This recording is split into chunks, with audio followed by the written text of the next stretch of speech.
The United States Postal Service caused a stir in the e-commerce world recently. They briefly suspended package services from China and Hong Kong. This unexpected move sent ripples through the global supply chain. The suspension was short-lived, though.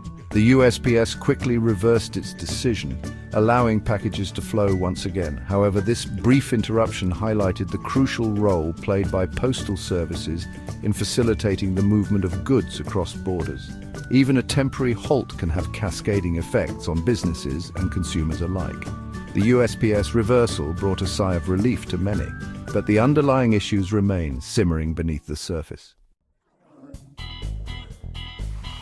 At the heart of the USPS's decision lie two interconnected factors: the de minimis threshold and tariffs on Chinese goods.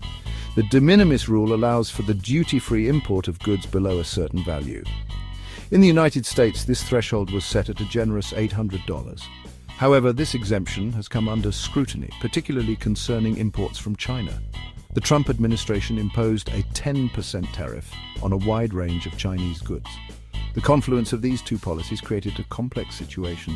The USPS, caught in the middle, faced the challenge of implementing these conflicting policies. It is speculated that the suspension was a direct result of these complexities. The USPS may have opted for a temporary halt to adjust their systems and processes to accommodate the new regulations. The suspension of package services from China and Hong Kong sent shockwaves through the e-commerce industry.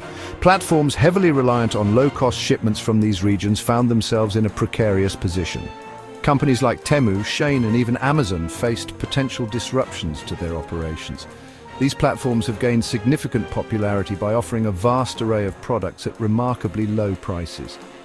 The low cost of production in China, coupled with the de minimis exemption, allowed these companies to offer incredibly competitive pricing. However, the suspension threatened to upend this delicate balance.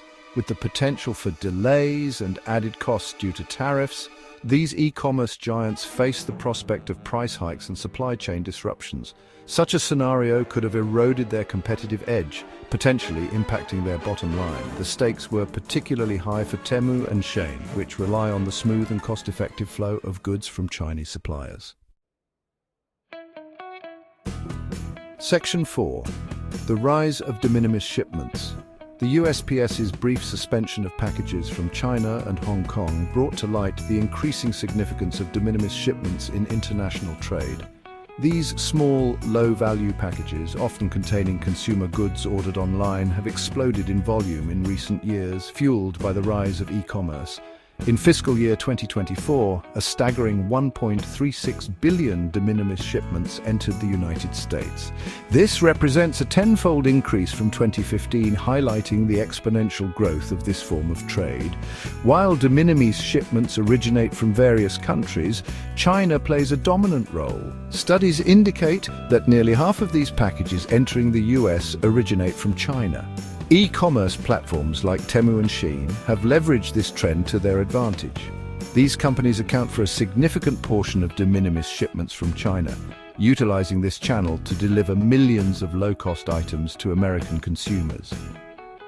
The prevalence of de minimis shipments has sparked debate about the future of this trade exemption. Section 5. The price of protectionism tariffs and their impact. The 10% tariffs imposed on Chinese goods have cast a long shadow over the e-commerce landscape. While initially intended to protect domestic industries, these tariffs have had ripple effects throughout the supply chain, ultimately impacting consumers. The most immediate consequence of these tariffs is the increased cost of goods. Importers, now burdened with additional duties, are likely to pass on at least a portion of these costs to consumers in the form of higher prices. This price increase is particularly noticeable for products with thin profit margins, such as those often sold on platforms like Temu and Shein. The tariffs have also introduced uncertainty into the market, stifling investment and innovation. Companies heavily reliant on Chinese manufacturers might be compelled to explore alternative sourcing options to mitigate the impact of tariffs. Shifting production to other countries can be a complex and costly endeavor, potentially leading to delays and disruptions in the short term. Section 6 flats. A loophole in the system? Amidst the suspension of package services from China and Hong Kong, one particular detail caught the attention of industry observers: the exclusion of flats from the ban. Flats, in postal parlance, refer to large envelopes up to 15 inches long, 3/4 of an inch thick, and 16 ounces in weight. This exclusion raised eyebrows because flats are often used by e-commerce companies to ship lightweight goods, particularly clothing and accessories.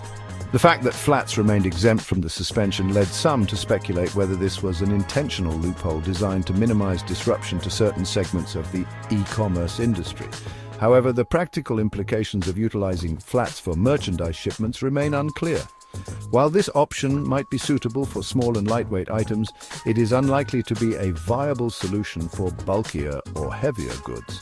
The fundamental issues of tariffs and the future of the de minimis exemption remain unresolved.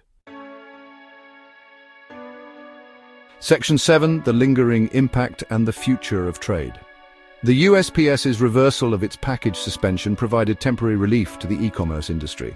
However, the underlying issues that prompted this brief disruption remain unresolved, casting a shadow over the future of trade. The 10% tariffs on Chinese goods continue to pose challenges for businesses and consumers alike. These tariffs have increased the cost of goods, introduced uncertainty into the market, and prompted discussions about the resilience of global supply chains. The future of the de minimis exemption, a key factor in the affordability of goods purchased online, hangs in the balance.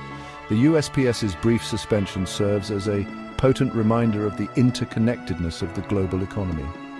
Striking a balance between promoting free and fair trade while addressing legitimate concerns about domestic industries will be crucial in shaping the future of global commerce.